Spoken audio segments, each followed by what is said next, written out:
تعالي هقولك على حاجات بهدلت شعري زمان قبل ما ادرس واعرف وافهم. فاوعي تقعي في الغلطات اللي انا وقعت فيها وكنت فاكره ان انا بعالج شعري وبهتم بيه وانا طلعت ببوظه وخربته خالص.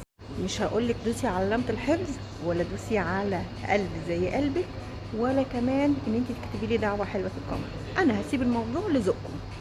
اوعي تدهني زيوت على شعرك. الزيت الوحيد اللي مسموح له يدهن على الشعر زيت الارجان المغربي النقي المخصص للشعر.